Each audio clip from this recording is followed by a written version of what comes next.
Mirror's Edge is a fascinating first-person platformer that both innovates and looks to the past. This is a modern-day iteration of an old-fashioned platformer in which you're meant to play and replay sequences of jumps, grabs, and slides until you get them perfect. But unlike its ancestors, Mirror's Edge is all about speed and momentum. And when you can connect your moves in a flawless stream of silky movement, it's really thrilling. Unfortunately, Mirror's Edge has a tendency to trip over its own feet, keeping you slipping and sliding blissfully along, only to have some design oddities bring you to a halt. Nevertheless, Mirror's Edge deserves a cautious look if you're into games that do their own thing, come hell or high water. What are you thinking about? A murderer? In Mirror's Edge, you play a runner named Faith. In the oppressed society of Mirror's Edge, runners are an underground network of couriers carrying sensitive information and documents from sender to receiver. The content of these messages is never clear, but it doesn't matter. The story's conflict instead revolves around Faith's sister, a cop who's framed for the murder of a mayoral candidate promising to bring change to the government. Soon, Faith is running for a different reason, to uncover the conspiracy at the heart of the murder and clear her sister's name. If anyone's heard anything, then you know who it'll be, Faith. And so you run. Across rooftops, through train stations, and along walls. And as you run, you pick up speed and are able to string a number of moves together in rapid succession. You can slide under pipes, bound over railings, and leap across impossible-looking chasms. The most obvious twist in Mirror's Edge, of course, is that you do all of this from a first-person view, rather than with the typical third-person camera you've come to expect.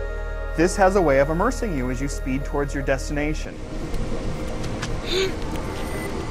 Mirror's Edge excels when you hit that snappy stride, and once you've found the best route through a tricky scenario, it's exhilarating to rush through it without a care. But this isn't going to happen the first time or even the 5th time you do it. You're going to need to experiment and hone your skills, because a simple mistake will send you plunging down onto the street below, or at very least will interrupt your stride and bring you crashing back to Earth. You're expected to play each level multiple times to learn the routes that best propel you along. That's great the 10th time around, but the first time it's often an infuriating series of false starts, mistimed jumps, and full stops. If you need a hand, you can hold a button to activate runner vision, which turns the camera towards your destination, but it's an imprecise solution and it's not always very helpful. Another inconsistently helpful tool comes directly from the game's impressive art design. Mirror's Edge is a game of visual contrasts in which stark white environments contrast with primary colors. It looks beautiful and clean, and it's a great way of demonstrating both the bleakness of an authoritarian society and the unique manner in which a runner would see the world. Important ramps, doorways, ladders, and other points of interest are painted in a vibrant red, which is an important visual cue in some of the broader levels.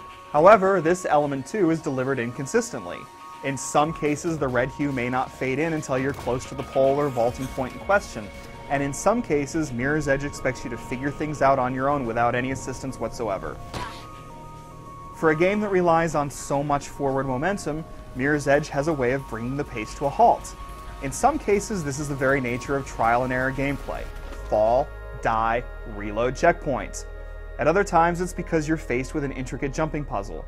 The puzzles aren't bad, but they're not particularly engaging either. You're more likely to feel relieved when you reach your destination rather than fulfilled. Or you'll be zooming along only to find yourself in an elevator reading the news crawl on the wall's electronic panel while the level apparently loads in the background. In all of these cases, the game tears you from the story, reminding you time and time again that this is, after all, just a game. Armed enemies further complicate matters. It's best to run right past them when possible, but their bullets have a way of bringing you to your knees as you rush around looking for the best escape route. You can confront the threat head-on in some cases, but it requires careful planning and excellent timing. You can perform some close combat moves like jump kicks and punches, or disarm an enemy with a quick-time event. If you want to hold on to the weapon, you can fire off a few shots, but the gunplay is loose and unfulfilling.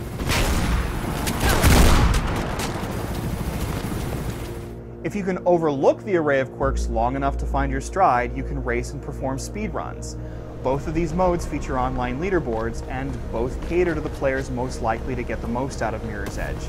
But even if you're a more casual player, you're rarely going to struggle with the smooth controls, though they may take some getting used to. For what it's worth, the PlayStation 3 6-axis and DualShock 3 controllers offer a slightly more comfortable experience than the Xbox 360 One. While the visuals deserve kudos for their unusually crisp style, the audio deserves its own high praise.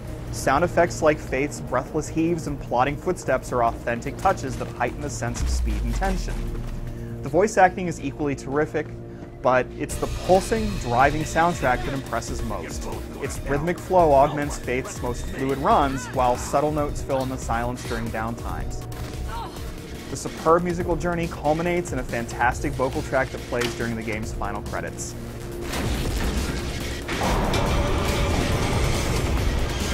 Mirror's Edge is many things: invigorating, infuriating, fulfilling, and confusing. It isn't for everybody, stumbling often for a game that holds velocity in such high esteem, but even with all its foibles and frustrations, it's bound to strike a chord. However, in a year overflowing with games of astounding quality and endless enjoyment, the edge of this particular mirror does look a bit dull.